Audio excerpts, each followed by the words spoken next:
बस स्थानकाजवळील दुर्गा लॉजवर पोलिसांचा धाडसी छापा. देहव्यापार प्रकरणी मॅनेजर जेरबंद. आज दिनांक 4 रोजी गुरुवारी सकाळी 10 वाजता मिळालेल्या माहितीनुसार जालना शहरातील बस स्थानक परिसरात सुरू असलेल्या कथित देह व्यापाराच्या अड्ड्यावर सदर बाजार पोलिसांनी धाडसी कारवाई करत एका आरोपीला अटक केली आहे.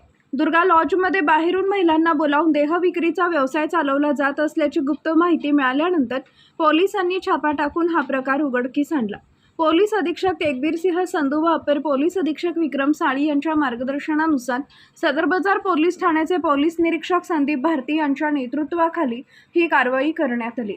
मंगळवार 3 जून रोजी दुपारी 2 वाजेच्या सुमारास बस स्थानक जवळील दुर्गा लॉज इथं पोलिसांनी अचानक धाड टाकली. त्यावेळी लॉजमध्ये महिलांकडून देह विक्रीचा व्यवसाय सुरू असल्याचं आढळून आले. या प्रकरणात कल्याण अंकुश लोखंडे वयवर्ष 36 राहणार पीर पिंपळगाव तालुका जिल्हा जालना यास ताब्यात घेण्यात आलाय. आरोपी हा लॉजमध्ये मॅनेजर म्हणून कार्यरत असून स्वतःच्या आर्थिक फायद्यासाठी हा व्यवसाय चालवत असल्याचा आरोप आहे. कारवाई दरम्यान पोलिसांनी रोख 1800 रुपये, कंडोम पाकिट व इतर साहित्य असे एकूण 2300 रुपयांचा मुद्देमाल जप्त केला.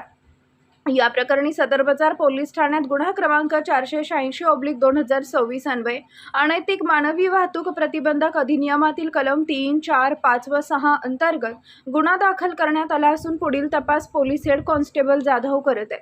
ही कारवाई उपविभागीय पोलीस अधिकारी अनंत कुलकर्णी, पोलीस निरीक्षक संदीप भारती, सहाय्यक पोलीस निरीक्षक आनंद सिंग साबळे, डीबी पथक प्रमुख पोलीस उपनिरीक्षक सचिन सानप व त्यांच्या सहकार्यांनी यशस्वीपणे पार पाडली. शहरातील अनैतिक धंद्यांविरोधात पोलिसांचा इशारा. सदर बाजार पोलिसांच्या या धडक कारवाईमुळे शहरातील अनैतिक व्यापार करणाऱ्यांमध्ये खळबळ उडाली असून अशा बेकायदेशीर धंद्यांविरोधात पोलिसांची मोहीम आणखी तीव्र करण्यात येणार असल्याचे संकेत मिळत आहेत.